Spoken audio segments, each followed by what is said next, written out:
Imagine you're standing in front of a crowd, whether it's 30 classmates, an audience of 300 community members, or 1 million people on TikTok.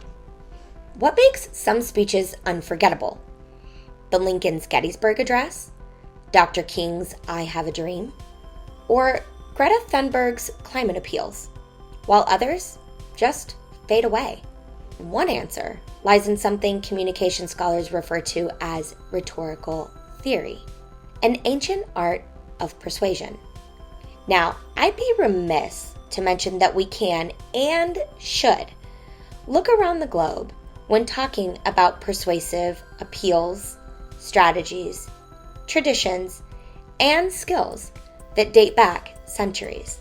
But this discussion is better saved for another lesson. Today, we're going to focus on the matters of the textbook, the canons of rhetoric. See, back in ancient Greece and Rome, thinkers like Aristotle and Cicero gave folks a blueprint called the 5 canons of rhetoric, which later inspired some of the courses in the communication discipline. We can think of them as an OG TikTok or YouTube how-to guide for public speaking. And we're going to go over the 5 canons today. They are invention, arrangement, style, memory, and delivery. So let's break them down. Number 1, invention. This refers to the part of the persuasive speaking process where speakers come up with their ideas and their arguments, sort of like brainstorming.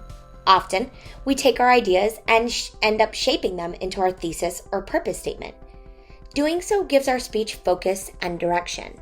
And from there, we can start to develop our claims or arguments that support our thesis, making it stronger or truer.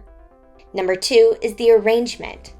And here's where speakers organize their ideas into a logical and specific pattern. Perhaps it's best to set up the speech in a format that first addresses the problem and then moves to a solution. Other formats or arrangements include cause-effect, narrative, or the Toolman model. Now let's pause on the Toolman model for a moment. This is an organizational strategy that's been around for some time, and it breaks arguments into claims, the grounds for that claim, such as the evidence or facts, a warrant, which functions as the reasons or justification that connects our facts to the claim, backing or support, kind of like a hype man, the rebuttal, which is an acknowledgement of the opposition or any alternative viewpoints to our claims, and finally, a qualifier, or the degree of certainty that a speaker communicates to their audience about their main claim. Let's move on to number 3, style. This step addresses word choice and tone. Here, speakers reflect and practice on how their speech sounds.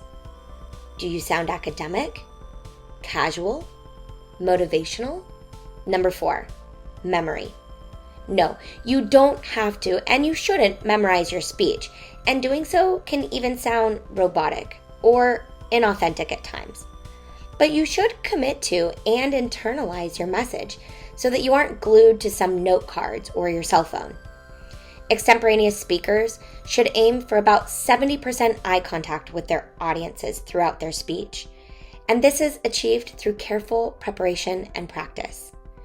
You should feel comfortable and confident in the content that you deliver. Well, that brings us to delivery.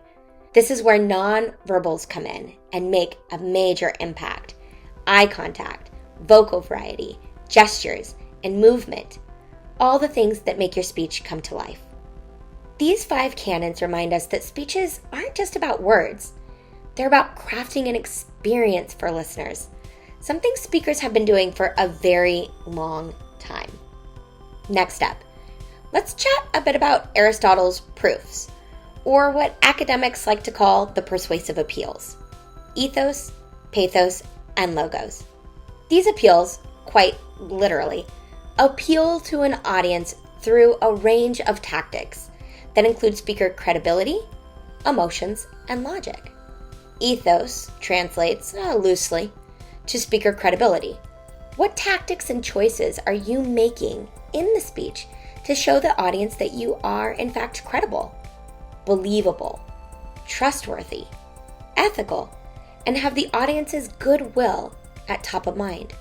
In Western societies, credibility is often tied to the degree that one holds, maybe their education, job experience, membership, or certain titles that they've earned. But thinking globally, credibility also comes from one's lived experience, cultural standing, or even survival. Pathos speaks to emotion. Have you ever watched a movie, a commercial? Yeah, I know, I just dated myself. Or seen an advertisement of any kind that stirred up a feeling inside of you?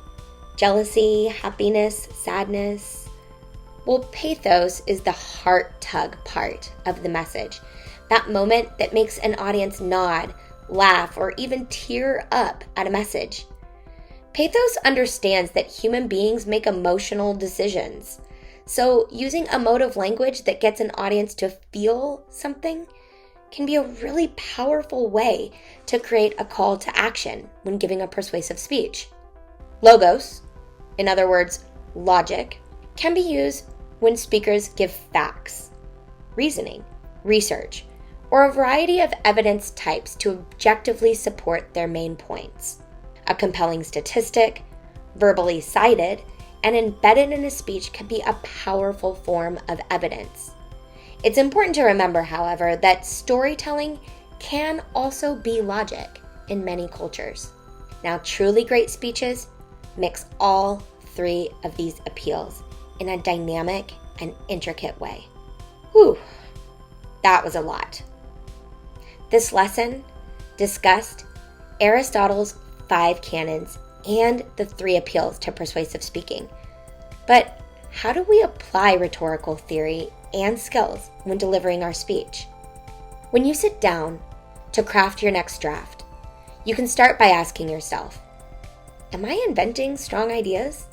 How am I arranging them for the utmost clarity? Am I using an appropriate speech style that connects with my audience?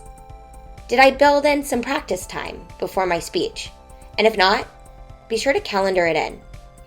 What can I do to help me deliver the speech with confidence?